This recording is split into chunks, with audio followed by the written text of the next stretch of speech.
Yo, what up, people? It's your hometown hero, the real Adam Coleman. Y'all know what it is, man. Y'all know what it is.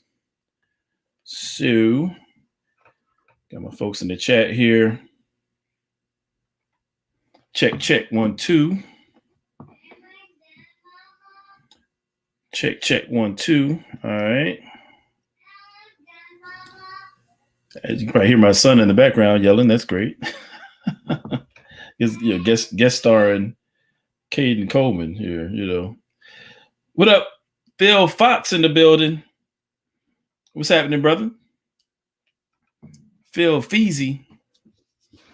Got In Season Ministries. Okay, with Randy Johnson. I think that's a new visitor. Forgive me if I'm wrong, but this is my first time seeing that name. So if you're new around here, welcome. That's what's up. Glad to have you. That's what I'm talking about. All right. Okay, cool. You hear me loud and clear. All right, sounds good. Yeah, man, y'all doing all right, man? Okay, cool. Yeah, In Season says it is his first time here. That's what's up.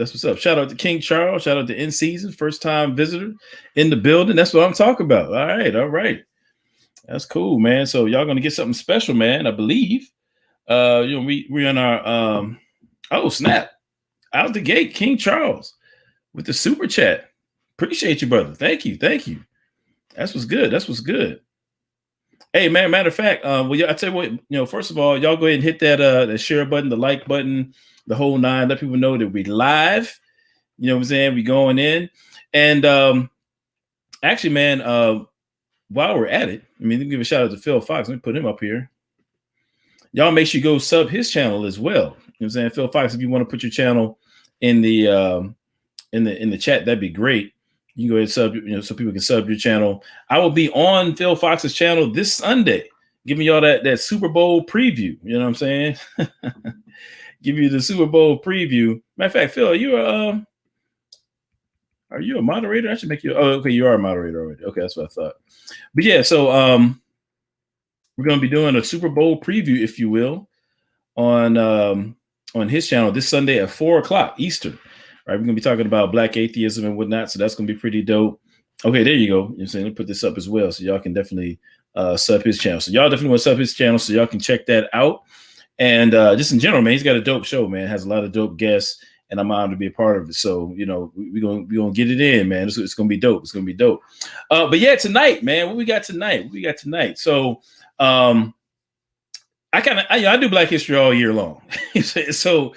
Black History Month for me is like, it's like March through January for me. You know what I mean? That's what I cover all the time. On the show, that's what I study all the time. So this is what we do. Here at Tru-ID, this is what we do. This is how we get down, man. So hey, shout out to Warrior Woman's in the building. Appreciate it. But yeah, man, Black History, man. This is what we do, man. We got Black History 365 around here, man. Y'all know what it is. Particularly in regard to like Black Christians, whether it be in the continent of Africa or obviously here in the Western world.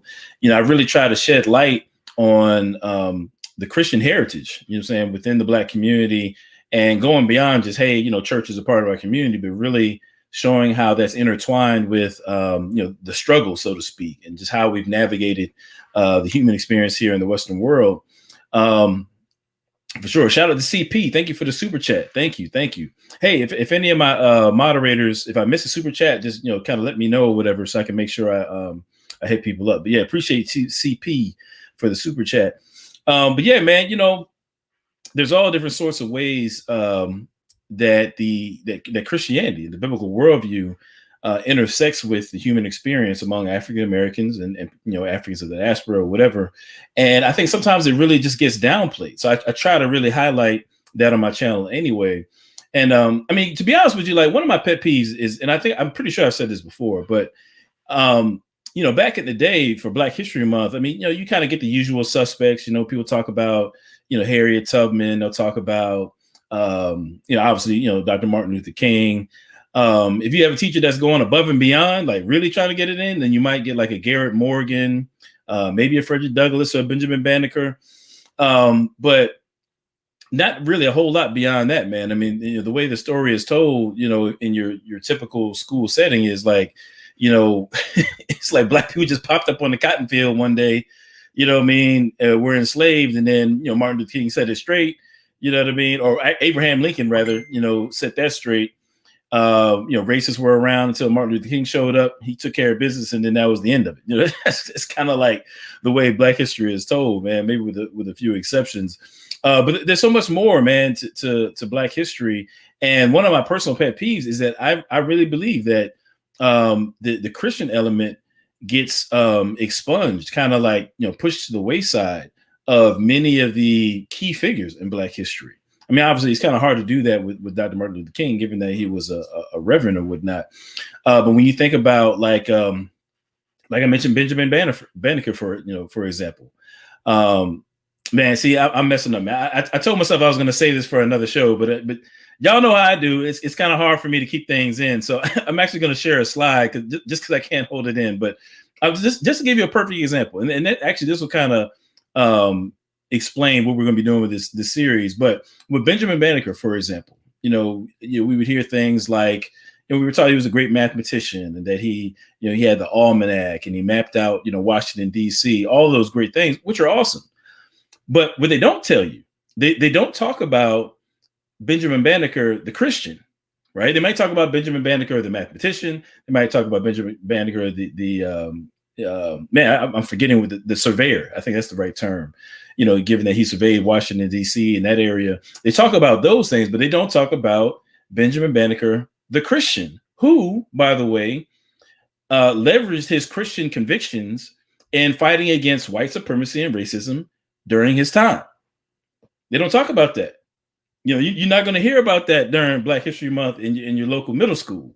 I'm saying, but we got receipts. We have receipts of African Americans like Benjamin Banneker who are crucial, in telling the African story, the story of African people here in the Western world, right?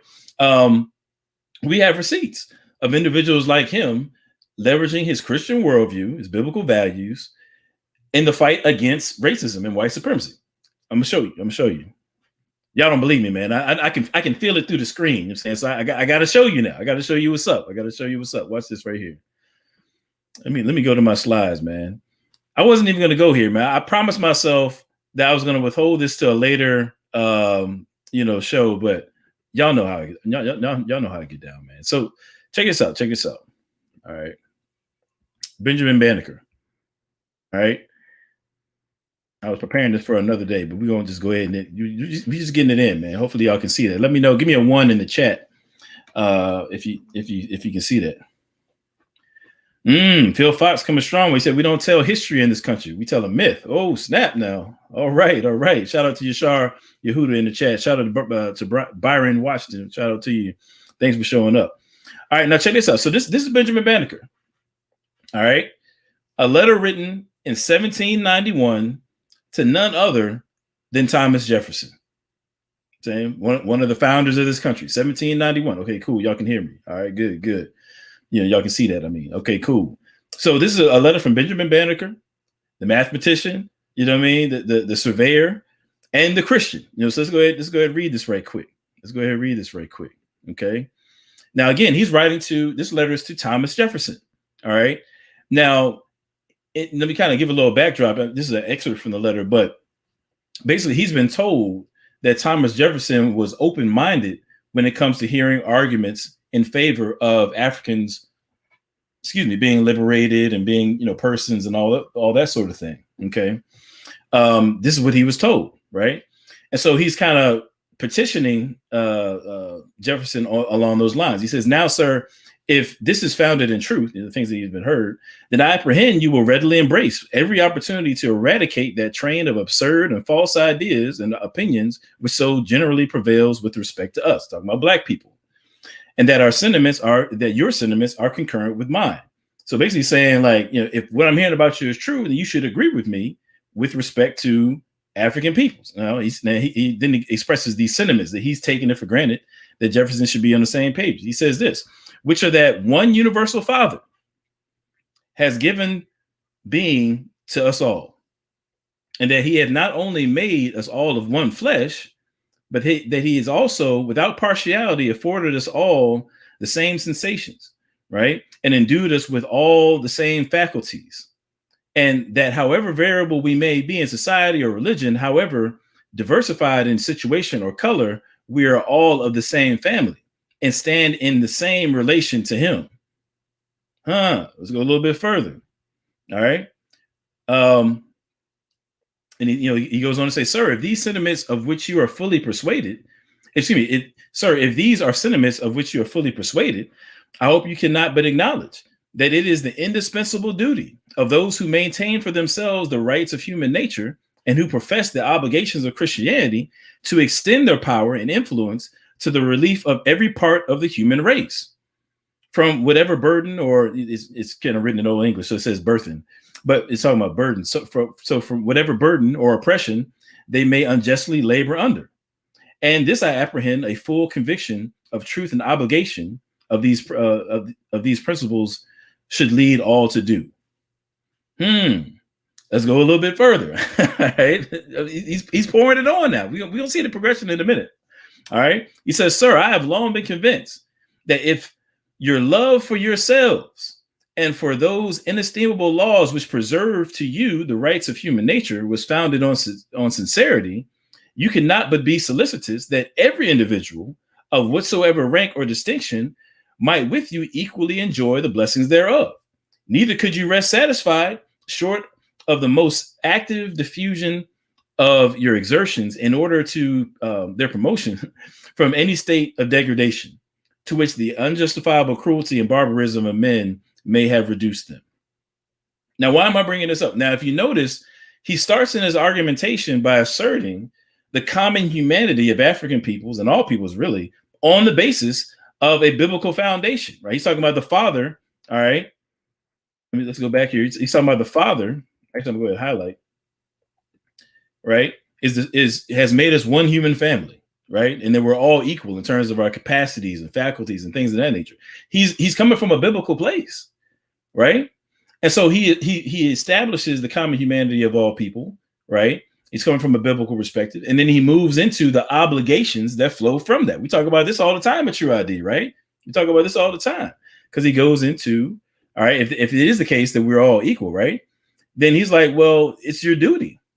It's that indispensable duty. Right. For people to uphold that, for people to, if these duties, if these peoples are equal, then we ought to treat them equally, essentially. And so he goes from asserting common value to he gets into the duties that are associated with upholding the value of African peoples on the basis of their equal humanity. And then it actually, it's kind of hard to see a little bit here, but actually I'll probably break this down in a later session. But I'm just kind of touching on it real quick. But in this third part here, it was very common back in that day for people who were leveraging the biblical worldview to appeal to the law of love. I'm saying love others as you love yourself. And so that's kind of what you see undergirding his argumentation here is this idea that if your love for yourselves and those inestimable laws which preserve to you the rights of human nature, so on and so forth, he's saying if you really hold those things sincerely, then you ought to extend that to other people and fight for others on others' behalf to make sure they enjoy the same thing. Right. So at least on three key points, we see Benjamin Banneker, the mathematician, the surveyor, the Christian activist against white supremacy and racism, right, leveraging the biblical worldview and taking a stand. And again, what could be more a greater example of speaking truth to power than this man right here, who's taken his status, at the time, and addressing Thomas Jefferson, one of the founders of the country, right?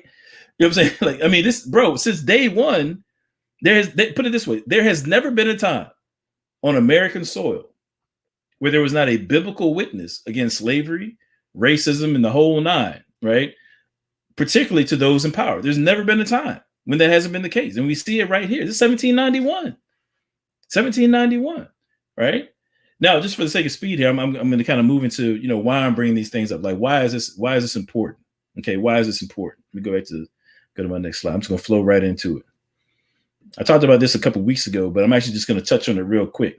And y'all can check out I think it was the video with Veda Hedgeman. I talked about the distinction between de facto arguments against Christianity and de jure arguments against Christianity. So y'all can check out the beginning of that. I won't spend too much time on it here, but to put it simply, when we're dealing with apologetics, particularly in the African American context, we're dealing with two broad streams of argumentation. Right, you have what's called de facto arguments, and those are the kind of arguments that are saying that Christianity is factually untrue. There's something false about Christianity. So this would be something like where somebody's saying, Jesus is a copycat of Horus and never really existed. Jesus didn't exist. God doesn't exist. The Exodus never happened. Any of those kind of things. They're saying there's something about Christianity that's false. It's about the true or false type of situation. That's what you're dealing with when you're talking about de facto arguments, right? But then there's another type of argument, that we engage when we're dealing with defending the faith, within the African American context, and these are called de jure arguments. Okay, now de jure arguments are basically where it's not so much about true or false. They're not aiming at proving that something is true or false about Christianity. They're saying that there's some other quality, there's some other negative aspect of Christianity, the biblical worldview, for which we ought to reject it. Now in our context, it would be something that would be like, how can you be like black and be a Christian? The idea is that there's some sort of ethnic betrayal, or there's it's an oxymoron to be black and be a Christian. To be black and be a Christian is something that's like, you just like you're Carlton Banks with it. I mean, like and because you don't want to be Carlton Banks, then you ought to reject Christianity. That's kind of like the idea, right? So it's not to say whether or not Christianity is true, but there's this other aspect of ethnic betrayal that comes along with Christianity for which it should be avoided. That's what people are arguing, right? However, with that being said, when we take examples like Benjamin Banneker, like we just saw, and also I'm gonna get into that in a minute, we can turn the tables. We can use Black history to turn the tables on those kinds of arguments, because we can appeal to history and show examples where that's clearly not the case. It's clearly not the case that Benjamin Banneker was divorcing himself from his blackness and taking on something else, or bowing his knee to white supremacy or whatever. No, clearly that's not the case. Actually, the opposite was true for him. He was actually leveraging his biblical worldview against white supremacy and against the very things that these other people would try to pin on Christianity. Here's Benjamin Banneker, the Christian, leveraging that against, leveraging the biblical worldview against those sorts of things, right? So now it's like you've got like this well, I'll kind of get into that in a second, but essentially you want to kind of highlight examples like those to show people that, you can't just take this one-sided approach to history. If we're going to deal with history, let's deal with all of it. Let's deal with all of it, right? Man, it's so much I can say about that. But, Black history in this sense, okay, in terms of when engaging de jure arguments, Black history itself is an apologetic. In this context, Black history itself is in an apologetics. You can turn the tables on, these type of de jure objections just using Black history. Now, I like corny jokes, so y'all can kind of see here. I got the DJ with the turntables over there. Get it? Turn the tables. We can use Black history to turn the tables on these de jure objections. Y'all see what I did there, man. Y'all see what I did there. But I like I'm a dad, man. I feel like I've got license to do, like dad jokes now. I'm saying because I'm a dad, so I can. I mean, I've always been a corny joke guy anyway, but now I've got license to do it, man. I got the freedom to do that. So give me a 1 in the chat if you feeling my corny joke. Y'all cool with that? Or oh man, yeah. So Daniel Valencia, perfect example. Yeah, he said that is silly. Nubians were Christians long before Islam in Ethiopia, since the 3rd century. Absolutely. You did. Yeah, you definitely. You got Christian Nubia, which we call modern day Sudan. That was a Christian nation. It was Christianized from about I guess maybe early 5th century up until about 1400 AD. About 1300 AD. So I mean, yeah, Christianity has been on the African continent for quite a while. And mind you, I just did a video, maybe I guess it's been about a month or two now, where I dropped a video giving receipts, man, more receipts, textual evidence that Christians, there was a Christian community on the continent of Africa, West Africa, particularly West Africa, prior to the transatlantic slave trade. It's documented. Yeah, I just dropped a video on that a couple months ago, man. So that's what it is. See, yeah, I knew y'all. I was rocking with y'all, man. Y'all vibing with the joke. I'm feeling the love. That's that's what's up. That's what's up. Okay, so let's get cracking with it, man. So actually, all that Benjamin Banneker stuff, we'll probably get back to that later. Throughout this series, I'll be dropping something every Thursday. And actually, this is kind of just just the beginning, man. From here on out, I plan on just dropping something every Thursday, man. I plan on doing a live stream every Thursday. So y'all hold me accountable, man. Y'all hold me to that. But for these first couple, we're launching off with Black History Month series, where I want to kind of deal with this two-pronged attack that we can have, where we leverage Black history as an apologetic and couple that with some arguments for God's existence or arguments for different aspects of the biblical worldview. So you'll kind of see that a little bit today, and I'm planning on doing some stuff with Phyllis Wheatley. I'm gonna bring out some stuff from her. Sojourner Truth. I got something, got a show that I'm gonna be doing on her. Let's see, we got Frederick Douglass. Y'all know that's my boy. If anybody's been watching me for a while, y'all know Frederick Douglass is my boy. So we got a couple guys and ladies, coming down the pike that I want to show how kind of pull out some of the philosophical depth from their work and really highlight that, and show how it really supports the biblical worldview. So that's what we got going on, man. So boom. Phil Fox is feeling it. Yeah, thank you, Phil. Appreciate it. That's what's up. All right, so so let's go ahead and transition a little bit. Let's talk about the guy that I want to talk about today. All right, let's go back to my slides here. All right, boom. Zera Yacob, Ethiopian philosopher.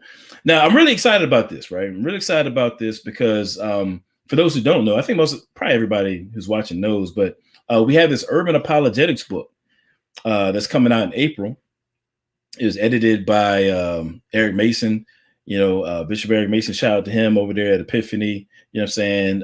He's the lead editor, and he also wrote a couple of chapters in it. But I mean, the book is going to be crazy, man. I mean, Eric Mason's authored some chapters in it.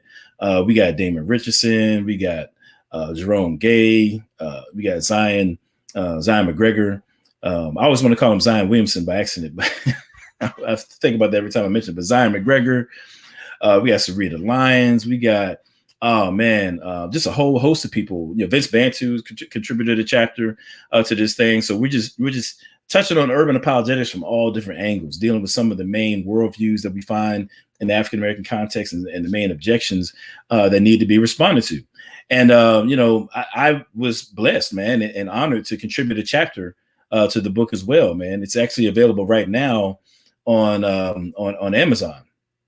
On Amazon, it's available right now. So it's Urban Apologetics, and it's a shame. I should know the the subtitle right now, but I think it's defending Black dignity with the gospel. I believe that's what it is. But yeah, it's actually available on Amazon right now. And I contributed a chapter on Black atheism, which consequently I'll be talking about that with Phil Fox this Sunday.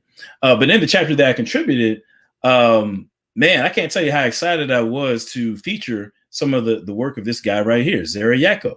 Zera Yacob was a 17th century Ethiopian philosopher, brilliant guy.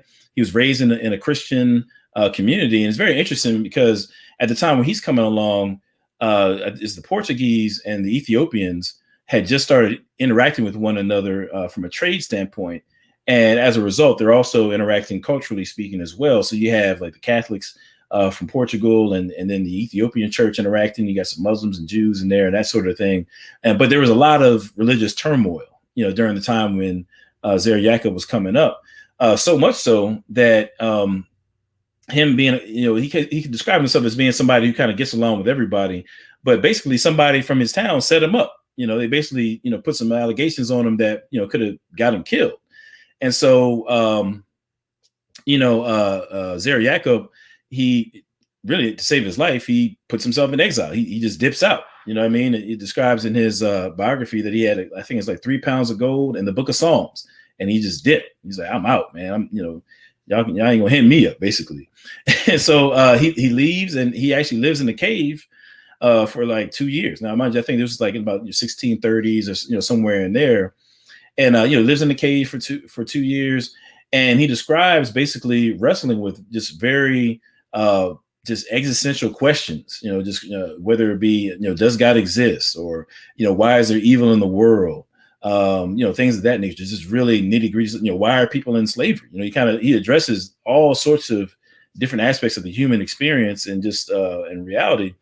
And out of that, once he leaves the cave, like 2 years later, I guess the block was no longer hot, so he felt he could come back home, and he goes back to teaching again. Well, actually not teaching, rather, but he had took a couple students, and he printed books for people, or copied books for people, rather. Now, during that process, he had a student, Welda Highwatt, who encouraged him to basically get his work out there. And so Welda Highwatt is credited for, writing, I guess, kind of essentially somewhat of an autobiography, I guess you could say, but kind of like just, recording Zera Yacob's thoughts and ideas from that 2-year period, and kind of getting his philosophy out there. And so that work came to be called the Hatata, right? So that's Zera Yacob's work. The word Hatata in Ge'ez means the inquiry, because he's inquiring about a number of different important issues. Now, it's very fascinating because some people have actually referred to Zera Yacob as being the father of the Ethiopian Enlightenment, in the sense that a number of ideas, we're not going to get into it now, but there's in Europe, we had what's called the Enlightenment period, where there was a number of different philosophers and thinkers who were emphasizing things like the centrality of reason and just a number of different ideas. And some of those ideas actually you find reflected in Zera Yacob's work. He's developing some of the same ideas independently of what's going on in the in the European world. So just very fascinating. So that for that reason, sometimes he's referred to as the father of the Ethiopian Enlightenment. Now, to my knowledge, I don't think anybody's ever used his work before, at least as far as in apologetics, but actually, I did kind of, tip my cards here a little bit. Actually, I came across this passage, and let me see. Let me go back to my slides here. I was doing some research on African philosophers, just randomly searching around the internet, and funny enough, I stumbled across Zera Yacob's name on Wikipedia, and so I tracked him down to the Blackwell Companion to African Philosophy. And actually, let me backtrack. So from the Wikipedia article, it mentioned that he had made a cosmological argument for God's existence. So that obviously got my attention because, that's what I do. I'm about, philosophy and argumentation for God's existence. And so so I tracked him down, and I eventually, found the Hatata. And lo and behold, in this passage right here, in what's designated as chapter 3 of the Hatata, he does indeed make a version of the cosmological argument, So I guess I was halfway a Wikipedia scholar, but I did do my due diligence to track down the actual source and some more scholarly work on it. But shout out to Wikipedia for get me on the right track there. But so actually I came across this passage right here, and I'm actually not going to read all the way through it. But he is essentially making a cosmological argument, and I touched on this as a matter of fact in the speaking about Epiphany Fellowship a second ago, but back last summer. I did a session on Black atheism, as a matter of fact, and I kind of go through this more thoroughly, where I break down the argument that he's making here and some conclusions that we can draw from it. So that's actually on my YouTube channel. Y'all can check that out. I'll put it. I'll tag it in the description of this video, but y'all can go check that out, where I go through this particular passage here. And this is actually the section that I primarily used in my chapter on Black atheism in the upcoming book on urban apologetics.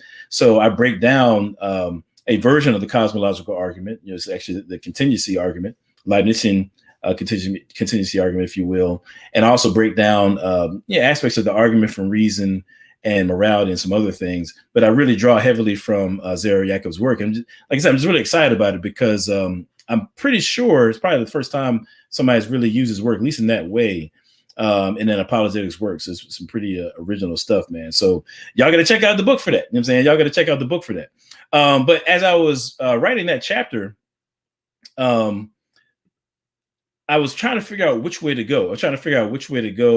In terms of, there's so much that he said in his work. I wasn't really sure which passage to use. And so I actually had some outtakes. I had some sections that I had written in full and end up, just kind of not using for the book. So I figured I would share it here. I'm saying, so you can kind of get a foretaste, if you will, of Zera Yacob's work, some stuff that you're actually not going to find in the Urban Apologetics book.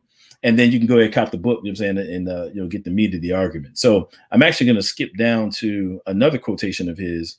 So essentially, he's making this cosmological argument, but there are other sections where he makes a different type of argument that we'll talk about. Okay, so let's go to this quote right here as we kind of set it up. Yeah, appreciate you, Phil Fox. Thanks for putting that in the chat, man. So Phil Fox, he put the link to the book in the chat. Yeah, restoring Black dignity with the gospel, I believe is what it is. That's what's up. That's what's up. Appreciate you, brother. All right, so all right, here we go. So this quote right here, this is from the Hatadah. This is from Zera Yacob, right? And he says, "I pray you, let us think why all men agree there is a God, creator of all things. Because reason in all men knows that all we see was created, that no creature can be found without a creator, and that the existence of a creator is the pure truth. Hence, all men agree on this," right? Now, this might seem like kind of hasty right here, but essentially what he's saying is that it's kind of intuitive to affirm that there's a God. There's something that's just kind of just basic about it. You know, it's a basic rational intuition, right? When you look around and you see things that are created, you know that you can't have something that's created without there being a creator, right? So common sense, if you will. Actually, I want to say something more that, you know, it's not just common sense, but just kind of our deepest intuitions say that if you have something that's been created, then there has to be a creator behind it. You know what I'm saying? That, you know, things don't just get created out of nothing, from nothing, and so forth, right? And so he's saying it's just basic, man. Like the reason why he says all men, affirm that there's a God, because it's just a basic intuition, right? We can see it when we just look around and see all this creative stuff, right?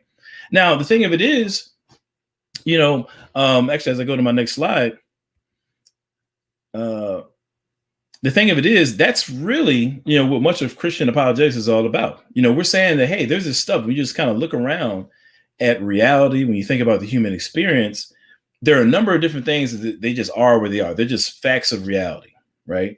The universe exists. I'm saying, there's certain facts about metaphysics in terms of like, how things work, the nitty gritty of what exists and how things work, if you will. There are just certain things about moral values. When we think about the human experience, that, it just seems to be that on this gut level, you can't shake the fact that there are some things that are really right and really wrong in the world, from a moral standpoint. The notion that human beings have some objective value, have real value, right? These are things that are just you can't really shake them in the human experience.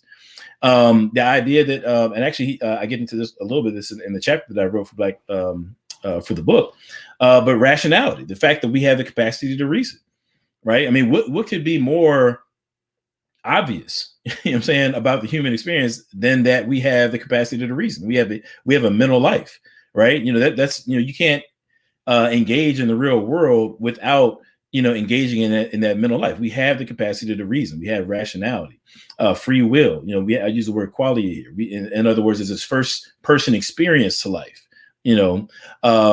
The fact that we have a self concept. I know something about myself, right? I have this understanding that there are things that are true about me. Now, if anybody's been keeping track on my channel, you know that I was on Tim Stratton's channel, Free Thinking Ministries, a couple of weeks ago, where I've actually developed an argument for ultimately works towards theism on the basis of the fact that we have a self-concept that's rationally formed and sustained. You know what I'm saying? So the fact that there's an I, there's something I know about me, I believe points to theism. But in this passage, that we're about to get into, we also have this notion of teleology. Okay, the fact that there's function and there's purpose in the world. Now, Zera Yacob, as we'll see in a second, he tends to use the word order, which is very, very common. I mean, even if you go back to Plato and Aristotle, right? Going back to the works of Plato and Aristotle, they pointed out that there is order in the world. There's something about this world around us that's orderly. The sun, the moon, the stars, and so on and so forth. They're not just kind of haphazardly thrown together, right? There's order in the world. And given that there's such order in the world, one can infer, you can come to the conclusion that there must have been an intelligent agent, a mind, the ultimate mind, if you will, that set things in order, right? You can conclude that given the fact that there's such order in the world. And Zera Yacob does something similar. So we're going to touch on a passage from him right quick. and just kind of break down how he approaches this notion of teleology. He identifies function in the world and says, hey, man, there's something here that's indicative, given that we have this order, there's something here that's indicative of there being this order. And now I keep forgetting to, say hit that smash button. My mods have reminded me. So let me just put the banner up. That way I won't forget. I'm like the worst at that, Joe. I'm literally like the worst at promoting my own stuff. I'm trying to get better here. Okay, cool. So also got that patreon.com there at the bottom. Y'all check me out if you feel so inclined. Definitely appreciate the support. Okay, so hey, Jacob Brown's in the building. What's up, bro? What's happening with you? Okay, cool. Yeah, exactly right. In Season Ministry says volition. Yeah, the fact that we have the capacity to have a will, however we want to construe that. Even if we take, the term free out of there, we could use the word volition if that, fits a little better with some people's theological sensibilities. But, we'll leave that as it is for now. All right. So, cool. So let's go to this passage here. All right, we're gonna look at two aspects of order that the Zera Yacob cites in his work. So this is one passage. He says, with these words, I was praying day and night. I was admiring the beauty of God's creatures according to their orders. Remember, that's that word order right there. The domestic animals and the wild beasts. They are drawn by the nature of their creation towards the preservation of their life and the propagation of their species. Moreover, trees in the field and plants which are created with great wisdom grow, bloom, flourish, produce the fruit of their respective seed according to their orders and without error.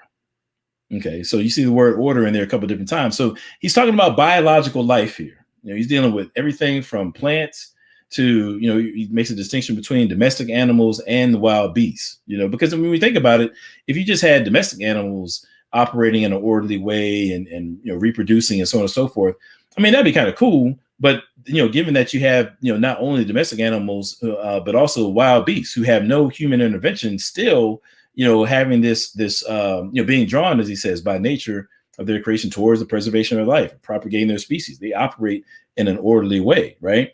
That says something about the world. It's not just human intervention, in nature bringing about this order, but never, with or without human beings, involvement, you have order in nature. Again, with the seeds and the trees and wild beasts and so on and so forth.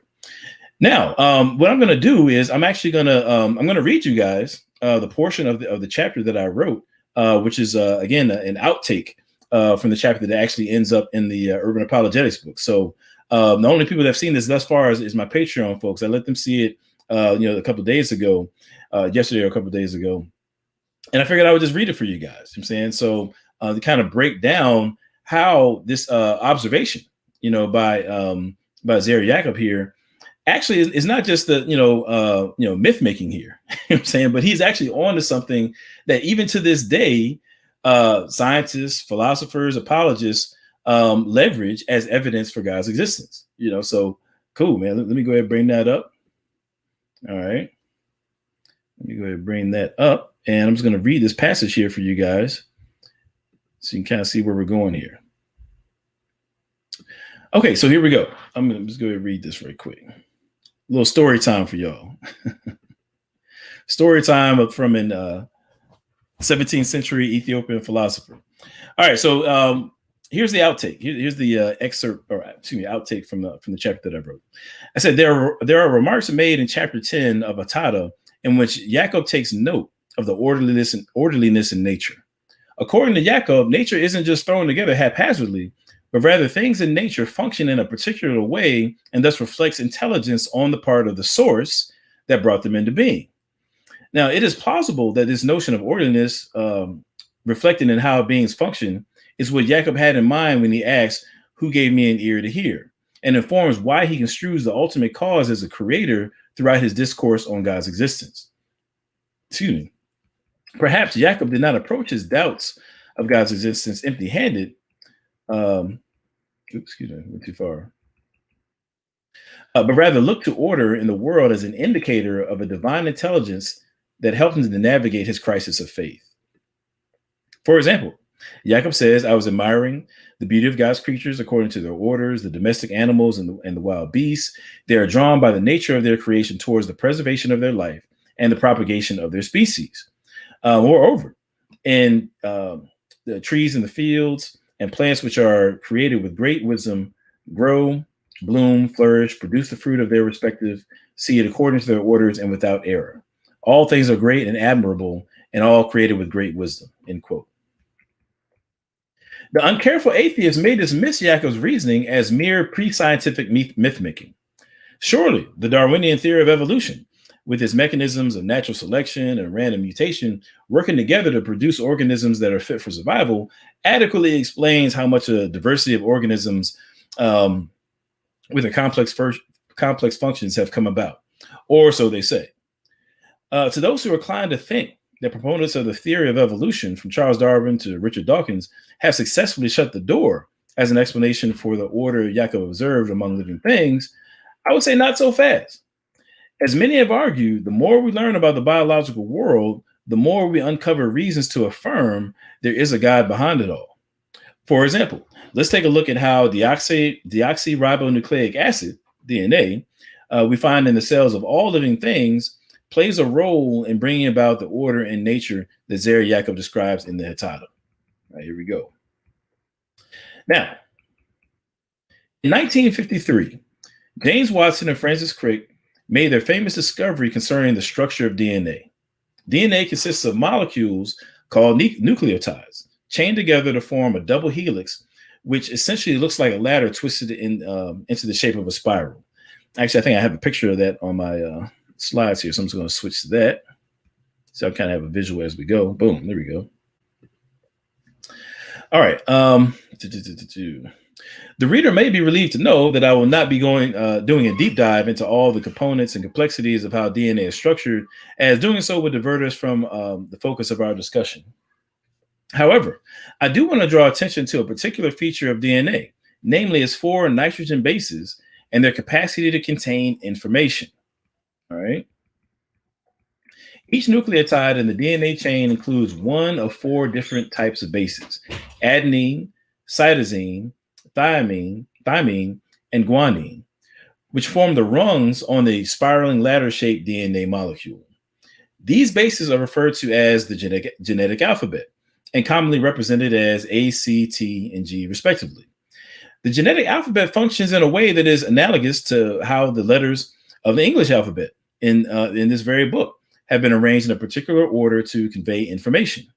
In the same manner, the A, C, T, and G of the genetic alphabet are linked together in a specific sequence along the DNA molecule to form a genetic code full of the information that is necessary for life forms to thrive. Now, the key word for us here is information. To connect the dots between the presence of information in DNA and Zera Yacob's observation that order in nature points to a creator, I offer the following scenario. All right. Imagine you're walking on the beach and you come across seaweed and seashells randomly scattered along the way. You probably really wouldn't think too much of it, as that is the sort of thing that one would expect to see washed up on the beach. But suppose you walk a little further and you see seaweed and seashells arranged so that they spell out danger beyond this point. Turn around and go back. Now, you wouldn't say to yourself, gee, it's truly remarkable how these tides just wash the seaweed and shells upon the beach, and they just happen to fall into place in just the right way to spell out this message, right? Certainly it would be more reasonable to infer that behind this message is a messenger who intentionally arranged the seaweed and seashells in a specific way to communicate something to those who will come across it.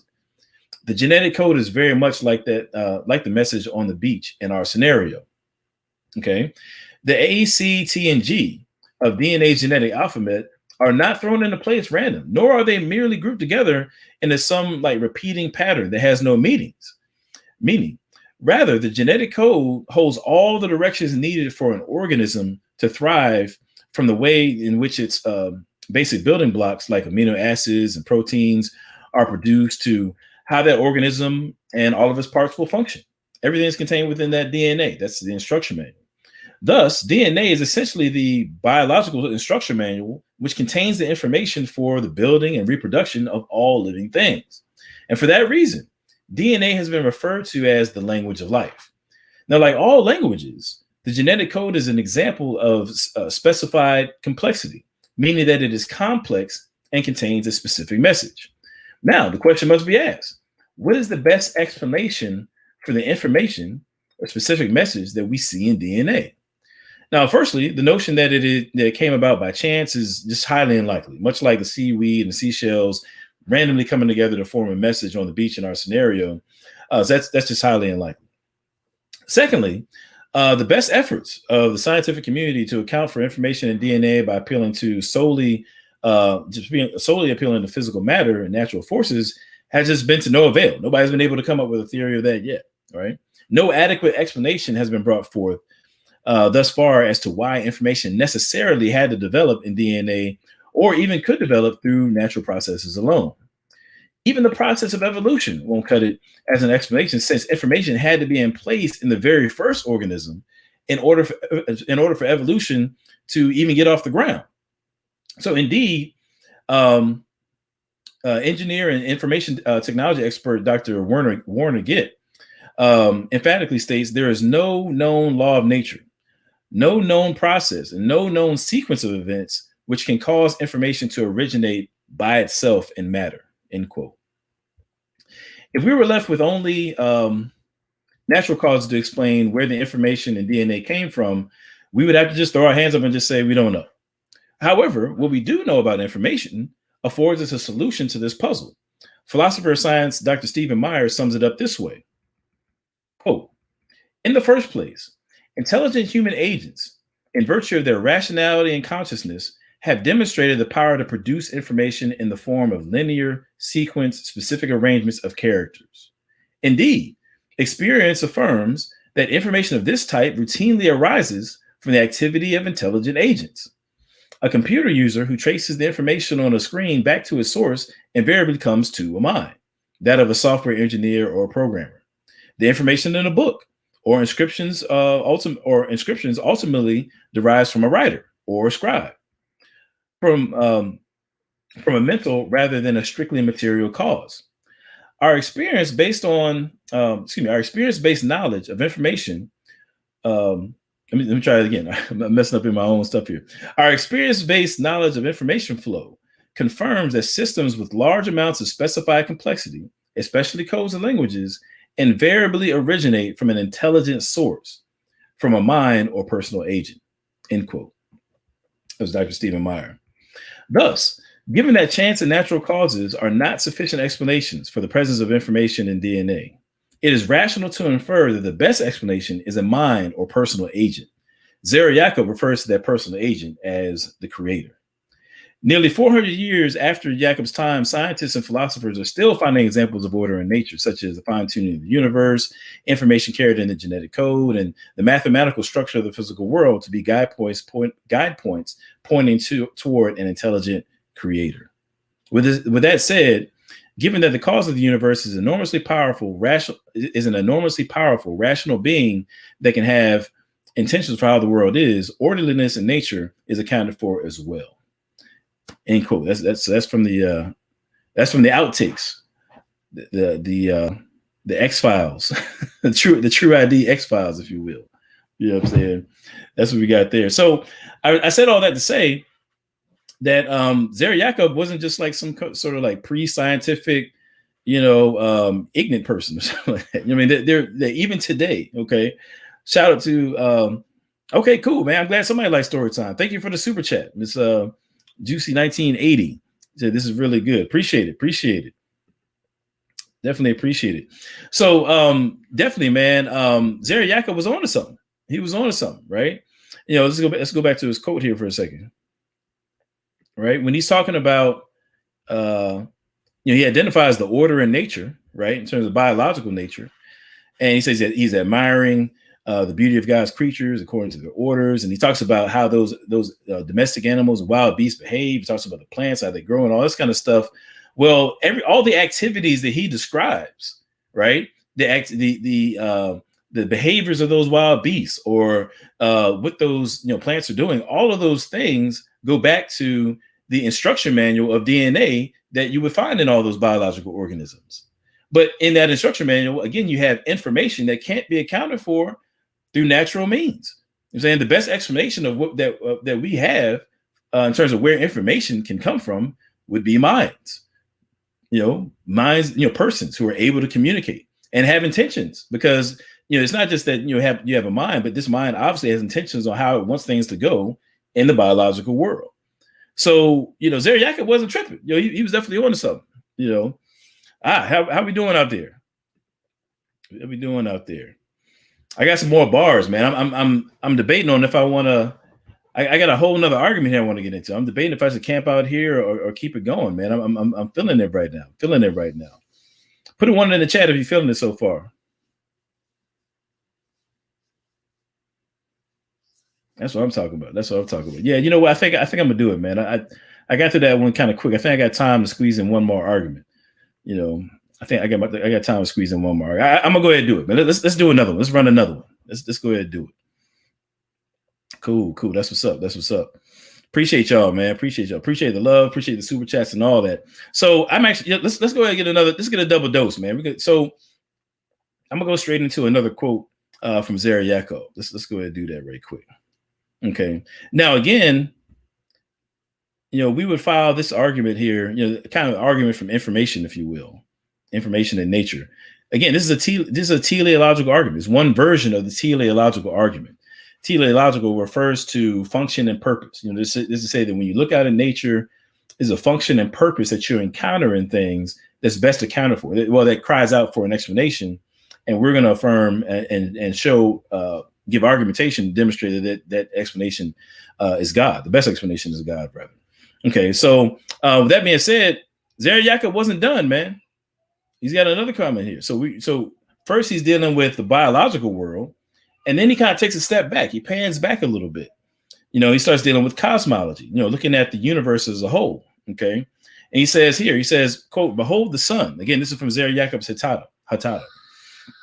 He said, behold the sun, source of light and source of the light of the world, and the moon and the stars which you made and which do not deviate from the path you described for them. Who can know the number, the distance and the size of the stars, which because of their remoteness appear so small? Clouds give out showers of rain to make plants green. All things are great and admirable, and all created with great wisdom. Okay, so it actually touches on that biological world a little bit again, towards the end there. But he's dealing with, the sun, the moon, and the stars, and just kind of like looking at how things are functioning, man. Like everything is just, so orderly and created, as he says, with great wisdom. Now, he's attributing this to the workings of a God, behind it all, right? Now, mind you, I want to say again, I talked a little bit earlier in terms of Zera Yacob's story. All of these reflections are coming from that 2-year time period in which he was in the cave wrestling with a number of different questions, including whether or not God exists. He was really grappling with that question because he was seeing evil in the world and things of that nature. And so as he's navigating that, one of the resources that he pulls from to still identify, to still affirm that God does indeed exist, one of those resources is observing order in nature. So we talked about the biological order, and now he pans out and we're dealing with cosmology. Okay. Now, let's get into that a little bit. Was Zera Yacob tripping? You know what I mean? Oh, interesting. Okay. Jacob Brown, he's spicing it up in the chat, man. I appreciate that. I love pushback. So he says he has disagreements, I think, with intelligent design and understanding of information. So actually, I want you to come on the show, man. That'd be dope. You can break that down. I'd love to hear your perspective on that. But yeah, let's go ahead back to it. It's been too long anyway, man. Jacob, you've been riding with me for a minute, man. We got to get you on the show, my dude. All right. So cosmology. Run a little bit on my time here, so I'm going to kind of have to move pretty quickly on this one. But this kind of gives us occasion to talk about another version of the teleological argument. Is referred to as the fine-tuning argument. Okay, now this is like a simplified version. There's various different ways you can present it, in far more sophisticated ways. But given the sake of time in my audience, we're going to try to keep it simple a little bit. Keep it fun for everybody. So anyway, the simplified version of the fine-tuning argument would be something like premise 1: the fine-tuning of the universe is due to either physical necessity, chance, or design. Premise 2, fine-tuning is not due to necessity or chance. Therefore, the conclusion, it is due to design. Fine-tuning is due to design. Now, how do we make sense of this argument right here? Well, first of all, we want to dig into some key concepts. They're going to help us or key definitions rather. So let's get there. All right. All right. So let's talk about a few things. First of all, laws of nature. We're not going to be too extensive here, but I just want people to I'm just kind of introducing these arguments so that people can, chew on and maybe do some more research later. But the laws of nature, when we use that phrase, rather, we're talking about descriptions of the way the physical world is, including how things behave in it. That's kind of what we're talking about with the laws of nature. Obviously things that come to mind, like the law of gravity and, so on, the law of lift, so on and so forth. Right.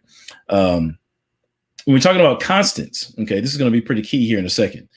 When we're talking about constants, then we're talking about quantities that are a part of the mathematical equations that are used to express the laws of nature. Okay, now that's going to sound super confusing. So let me kind of break that down right quick.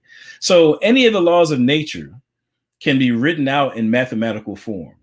Okay, it can be written out, or it can be written out in numbers and symbols and so forth, right? Numbers and functions or whatever. So any mathematical, any of the laws of nature can be written out that way. Okay, now when you write out the laws of nature and in mathematical equations, there are going to be certain quantities that you encounter. I'm saying that fit into those equations, and some of those quantities, which we call constants, are just kind of like they're taken as just to be like a given. I'm saying they're just kind of slapped in there as a given in terms that describe how the world works. It's a very simplistic way of looking at it, but that's kind of like a rough and ready idea of what a constant is. I'm saying, so we're thinking about mathematical equations reflecting the laws of nature. And in those equations, there are certain numbers that you're going to find there. They're called quantities, or constants rather, that are quantities that are just kind of fixed, if maybe you can put it that way.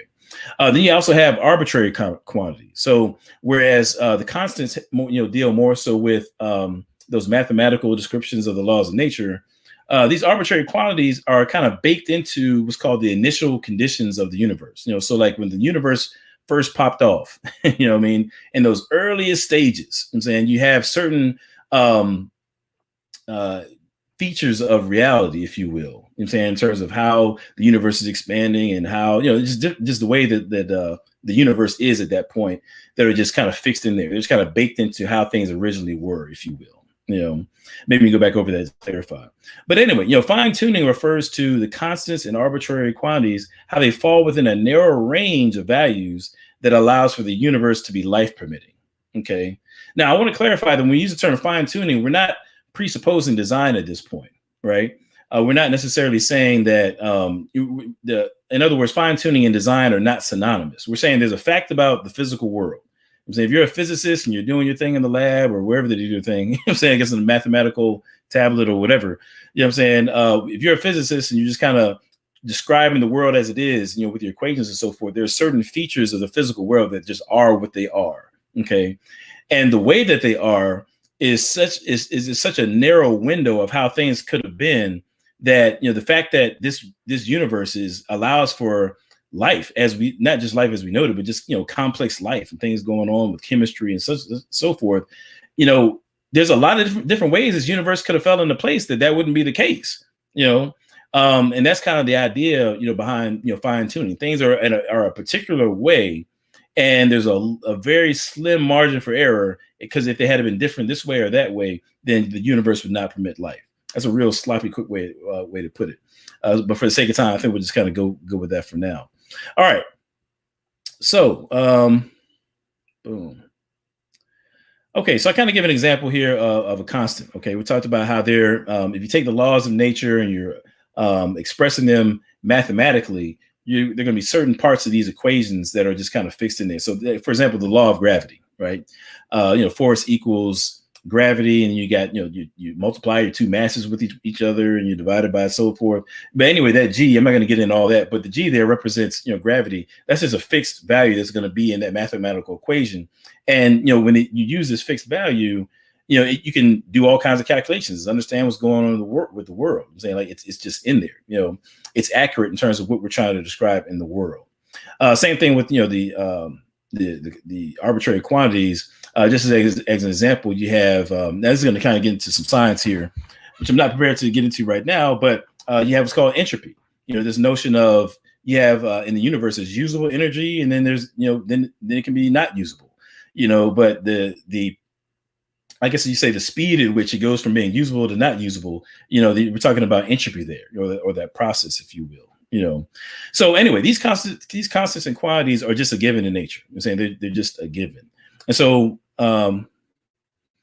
when you think about it, given that they're just kind of in there, the question is, what best explains how you have like this precision that these constants just fit in, and describe in our parts of reality as they are, when they certainly could have been otherwise and not allow for a life permitting universe.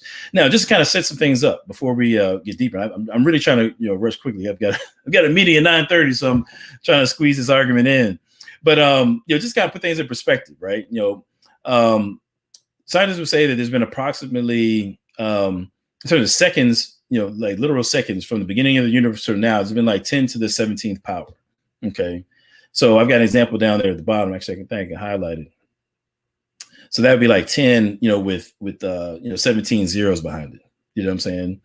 So, when I say 10 to the 17th power, that's what I'm talking about. Okay.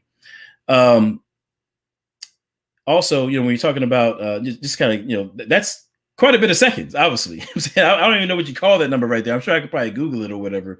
But 10 with 17 zeros behind it, that whatever it is, that's a lot of seconds, from the beginning of the universe till now, right? But aside from that, second example, just kind of putting things in perspective. This will make more sense in a second here.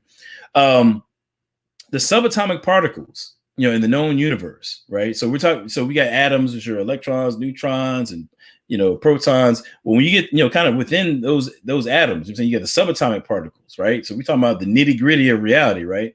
So we're talking about subatomic particles in the known universe. You're dealing with 10 to the 80th power, right? That's how many subatomic particles you have, in the universe, approximately, right? So imagine this 10 to the 17th power, but rather than 17 zeros, you just slap 80 in there. You know what I'm saying? That's a lot of subatomic particles, right? So we're talking about just astronomically huge numbers that we're talking about right here, right? Okay. Now the notion is, if you got here over, you see here over to the right hand side of your screen, I have like a bunch of dials. Okay. Now there's different aspects of reality. Now, if you can imagine, for any one of these dials, let's say that this one represents, gravity, the one here at the top left. Now the idea, I'll be kind of using phrases like one part and a 10 to the 17th, or one part in this. Imagine one of these dials had, let's say, 10 to the 17th power number of notches in it. I'm saying all the way around.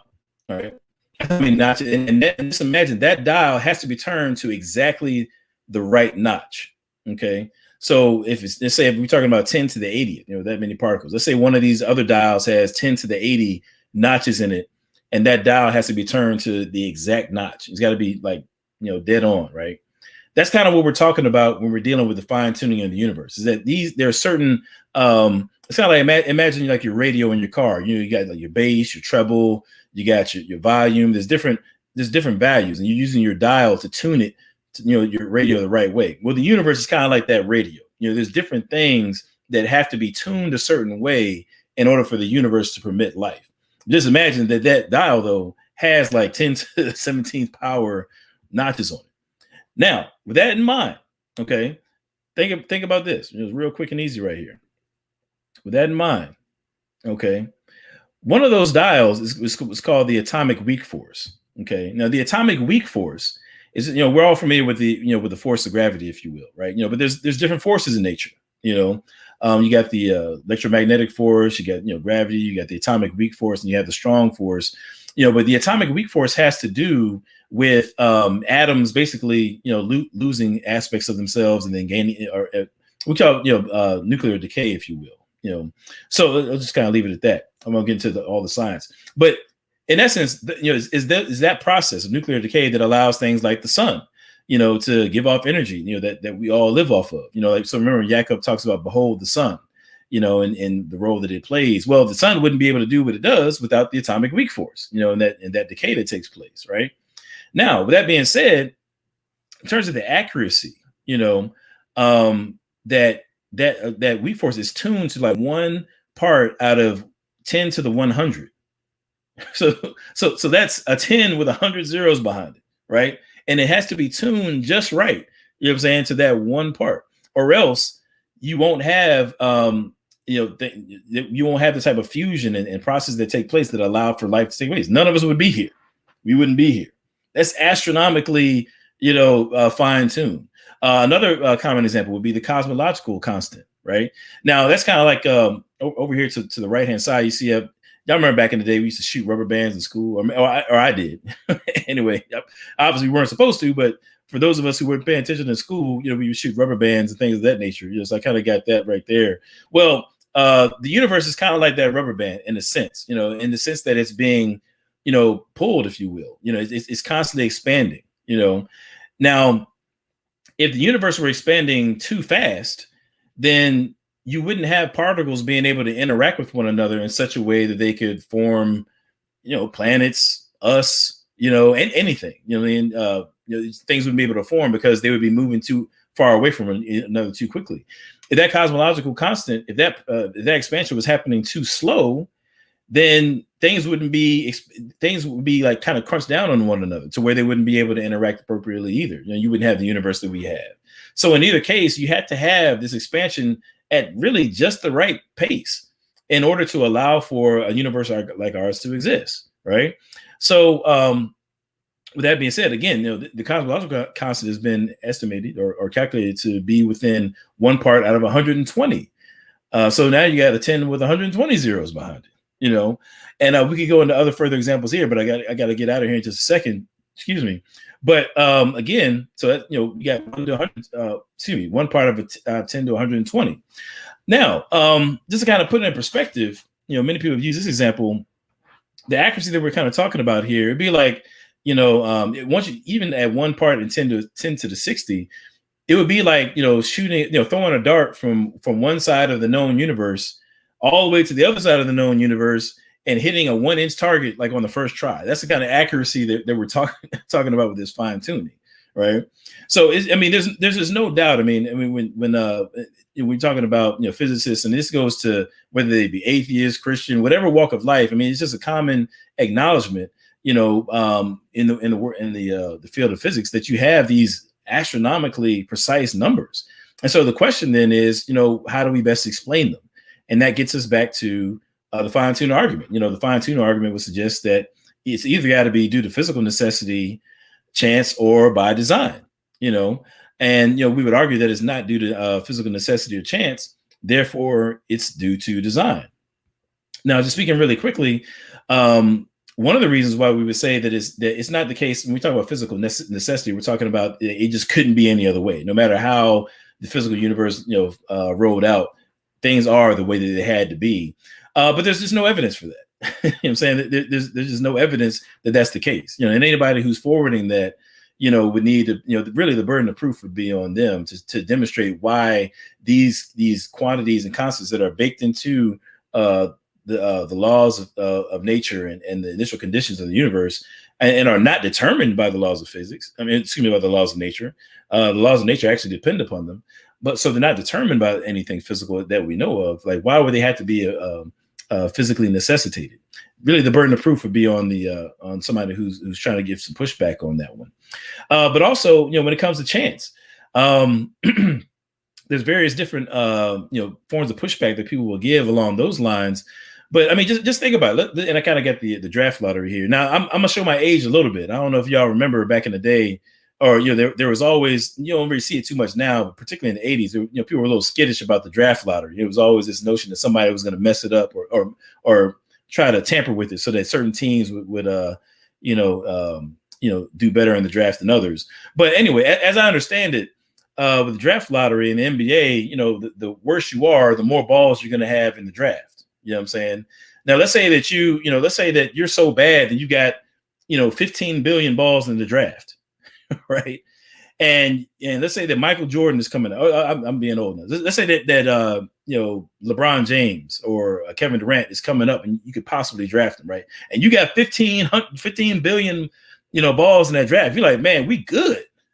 We all right. We straight. Right. And then let's say another team who just won a championship. So now, they got one ball, in the draft lottery. and y'all go to draft night, you're like, man, yeah, we about to, squad up. It's about to be dope, right? And then that other squad wins the draft, and they get the top draft pick. Let's say, matter of fact, they get like the next 5. You know what I'm saying? Like you would be like, yo, like something is not right here. Like this can't possibly be right. There's something wrong with this equation here, because out of my 15 billion, certainly it's possible, that other team could have got the win, but it's so highly unlikely that I would be right in thinking that something was in the mix, like something was going on. So that's kind of how it is when we're talking about, these universes that are the universe being life permitting. It's so much more likely that the universe could have turned out in a way that is not life permitting, right? Even though it's possible, that it's, maybe that, for any given lottery ball, if you will, for any, in our analogy, any given universe, there's like the same, they have the same chance, theoretically, of popping up. But nevertheless, given that there's so many more universes, you're saying that would have been not life permitting, as opposed to ones that would, the fact that one has come up that is the universe that is life permitting, as obviously since we're here, we can attest to that. There's good reason to think that, chance alone can't really explain this, because given it's more probable that a non-life permitting universe would come up rather than one that is life permitting. So I'm actually going to pause right there. There's a lot more I could say right there, but I'm going to take the easy way out, and I'm going to refer you to a couple of books that go into much more detail. We got Doug Groothuis has written a book called Christian Apologetics, which is super dope. He's a really good guy. I interviewed him about a year ago, actually. And of course, if you want like a simplistic version of that argument, you can go to William Lane Craig's On Guard. So I'm a punt to them because I'm running out of time. But if you want a more in-depth look at it, that's kind of how it would look like. So anyway, cool. So I'm actually going to kind of camp out there. Anybody got any questions? I'm going to take like maybe 2 minutes. You know what I'm saying? And maybe we can run through some questions or questions, lamentations of woe, anything, anything along those lines. Oh man, had to squeeze that argument in there. That actually, the theological argument is not something I've spent a whole lot of time on, but I definitely want to. I've just recently kind of started getting back into it because I just think it's fascinating. There's all different versions of it. I mean, you can even talk about the argument for mathematics. As being another form of teleological argument. Maybe we'll deal with that. I think for anybody who's been watching my game stream, by the way, you would have heard that, but I'm gonna leave that as it is. Y'all gotta tune in on my game stream tonight, man. Tru-ID gaming. But cool. Anybody got any questions? Hey, BK Apologist, what's going on, bro? What's happening with you? What's happening? What's happening with you? Shout out to BK Apologist, man. Y'all definitely want to sub his channel. Definitely want to sub his channel for sure. But yeah, that's kind of wrapping up. We'll take super chat questions first. So okay, actually somebody did ask a question. In season ministries with Randy Johnson says greater probability of no life versus life.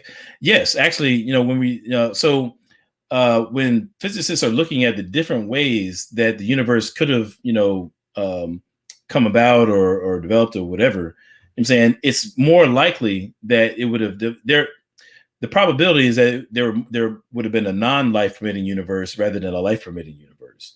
And so actually, and when we talk about life, I mean, the bar is set pretty low. I mean, we're talking about just organisms that are able to metabolize, reproduce and grow and things like that. We're not even talking about just like human beings. I'm talking about like life at the most basic level, So when you think about it, so for example, let's say if the cosmological constant, if you have, the universe expanding too fast, then it could be the case that, even a singular photon or something like that would be like light years away from any other particle, so that you can possibly have anything interacting with one another. I mean, it's like really that drastic, you know what I'm saying?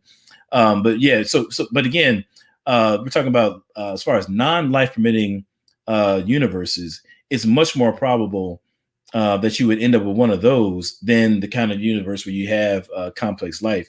And honestly, you can really just kind of layer even more complexity when you get down to the Earth. 'Cause I'm just talking about universes, but when you're talking about, say, for example, the fact that we live in a solar system where you have like a Jupiter, that's like a big vacuum cleaner that keeps asteroids and stuff from hitting us and knocking us out of the box.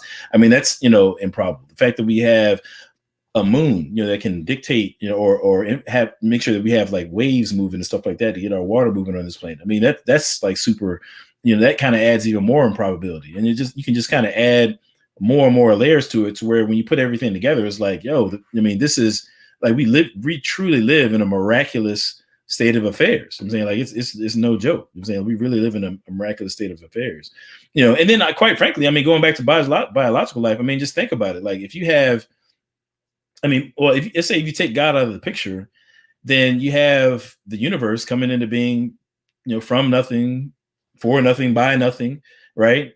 Just kind of comes into being one way or the other.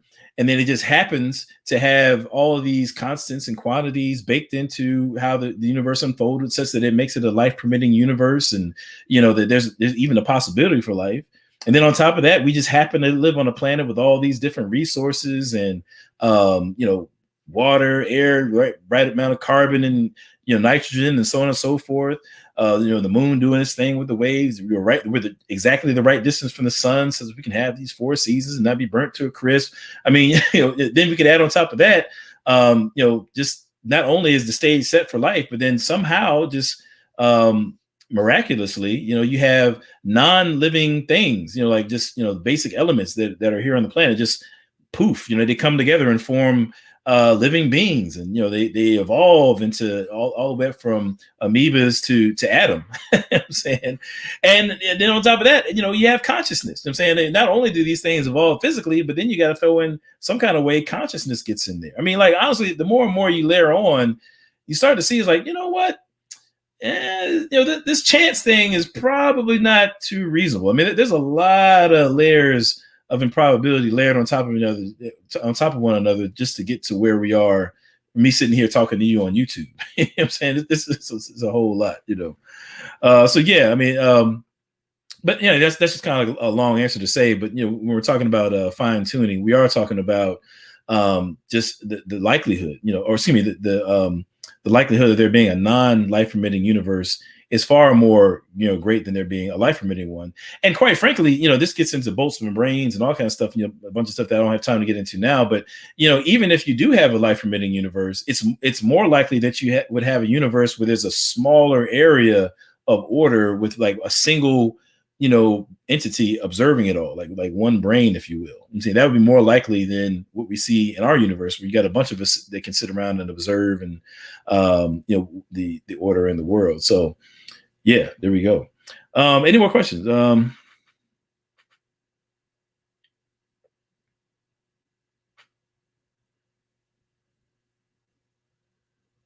Yeah. So Jake Brown says, I'm just wondering how you're understanding the biological information in the intelligent design argument. Do you understand it to be information in the same sense as this question is information? No, I mean, I think there's different kinds of information. I mean, I think that, well, okay, so you asked, or would I understand it as more of an analogy? No, actually, I would take it a step beyond it just being an analogy. I mean, it does seem to me that you have,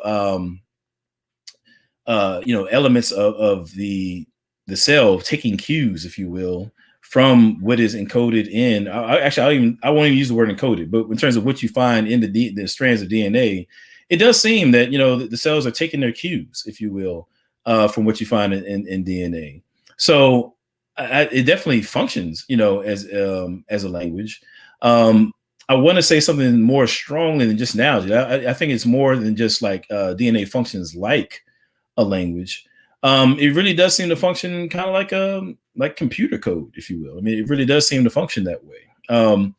In the sense that like you're talking about like ones and zeros. I mean, it's not English, but my computer right now, is functioning on those ones and zeros and doing quite well. So it seems like kind of in the same way, the cell is taking its cues from and interpreting the order that it finds those ACTGs that are in, and responding to it in a way that's predictable. I'm saying, so in other words, like if you have like ACTG CGT or something like that, when you find that order, the cells are responding to it in a way that's consistent. It's not like responding to it one way one time and then responding to it another way another time, that same order. So there seems to be like meaning, if you will. You know, I don't want to stress that word too much, but there does seem to be a definitive way in which the cell responds to, you know, the order of those bases, such that I think that I think it's fair to say you know, that it functions kind of like a computer code, if you well, yeah, that's kind of how I would put it. Hopefully, I'm not sure if that was too clear or not clear enough or not, but just, you know, let me know. Cool, man. Yeah, Jermaine Golan, thank you for the super chat, bro. Thank you for the super chat. You know, I'm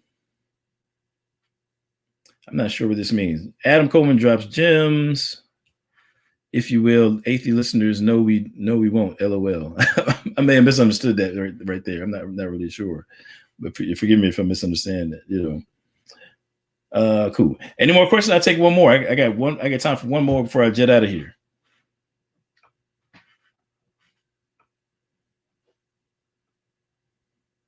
Hey, by the way, too, Jacob, yeah, seriously, I'm like, for real, man. I would love for you to, you know, come on the show and share your thoughts, man. It's a super smart guy right there. Matter of fact, man, Jake, you should have been started your channel. By the way, man, you're a bright guy, man. You should have been started your some sort of platform or something, man. You know, so I'm encouraging you to do that. You know, you're always very insightful. So, you know, I'm calling you out, bro. I'm encouraging you just to start that channel or whatever. You know, putting the pressure on. You know. All right, cool. So, all right, well, I think we're good. I mean, I'm not seeing any questions coming in. So, okay, I'm sorry. Yeah, thanks, babe. Appreciate it, Phil Fox. This is why I have moderators. This is why I have mods. In Season Ministries with Randy Johnson says, "What keeps the content?" Tru-ID Apologetics. Well, that's a great question. When we're talking about these initial conditions, when we're talking about the constants that we find in the laws of nature. I don't see anything in the physical universe that could account for it. It seems to me that the physical world doesn't offer anything that would be adequate to account for it. So I think you have to look beyond the physical world. I mean, I think, quite frankly, I think theists have a ready-made answer. You know what I'm saying? That if you have an intelligent being, you know what I'm saying, who's behind the physical world, then that could explain why we see things functioning in a particular orderly way, even from the get-go. I don't think that God is necessarily, tinkering with every atom, like right now or something like that. He's not necessarily, moving. He's not necessarily puppeteering the world in a causally direct way right now.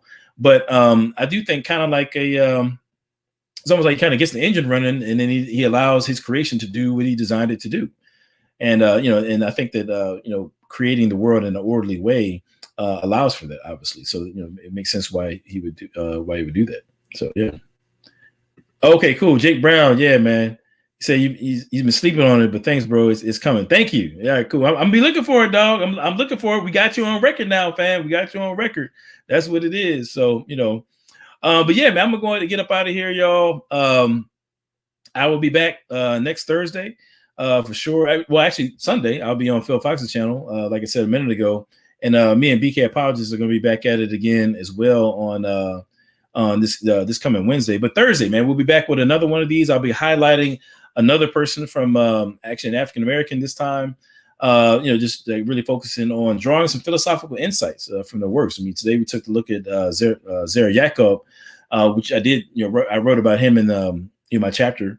Black atheism and the upcoming urban apologetics book. But tonight, we're just kind of looking at the teleological argument, that he alludes to, what I'm saying, on, in the Hatadah, which we just mentioned, man. So, and again, the Hatadah was written in, I want to say like 1670-ish, I'm saying, somewhere like that, Ethiopian. We're talking about 17th century philosopher. Unfortunately, Zera Yacob, he's been kind of slept on, man. I mean, he's got works out there that are definitely worth being engaged. He's got that work out there, but he's kind of been slept on in terms of his contributions. I mean, when you think about it, not to be too long-winded about it, but when you're studying things like the cosmological argument, and I'll just use that as an example, often you will see authors, as they're kind of talking about the history of the cosmological argument, they'll deal with key writers, theologians, philosophers who forwarded that argument. So they'll go back to Plato or Aristotle. Then they'll talk about, maybe a Thomas Aquinas, and they'll talk about Leibniz and Al-Ghazali. For those who are familiar with William Lane Craig, certainly familiar with that name, El Ghazali. From back in the day, Muslim theologian who forwarded the Kalam that William Lane Craig has, kind of revived or whatever. But you'll see this kind of chain of history where people are talking about the history of the cosmological argument, and Zera Yacob gets left out of the mix. I'm saying, I mean, you don't see his name coming up, even though, I mean, he's bringing forth a cosmological argument in a region of the world that I don't think that we have it recorded in too many other works, and he certainly forwarded it in a way that's memorable, if you will, philosophically. In the study of philosophy, it seems that I think it's notable, but I think he doesn't get enough credit, man. So I'm excited to have included him in my chapter, and hopefully give him the highlight that he deserves. I'm saying him in the best way I can. But yeah, I mean, again, the cosmological argument. He also alludes to the moral argument of some of his stuff. There's kind of shades of that, and then like we saw with the theological argument. I mean, there's a lot of insights to be gained from that Tada, man. So that's what we're gonna be doing with this series, man. We're gonna be taking people who kind of haven't gotten their due in terms of their philosophical thought, and we're gonna try to highlight it over the next couple of weeks, man. That's my contribution to Black History Month. So, and I'm telling you, man, y'all definitely want to hang around for Martin Delany. That's my personal favorite, in terms of the contributions he made. That's going to be pretty fascinating. So y'all definitely want to hang around for when I do the episode on Martin Delany. But with that being said, I guess I'll catch y'all next Thursday, man. And I appreciate the super chats, appreciate the love. Y'all hit me up on Facebook, Twitter, Patreon if you're so inclined. And I'm a little bit lazy on Instagram, but I do post stuff there from time to time. So hit me up on the Instagram as well, man. So anyway, man, love y'all, man. Don't forget, love God, love people, take care of things that God blesses you with. Peace.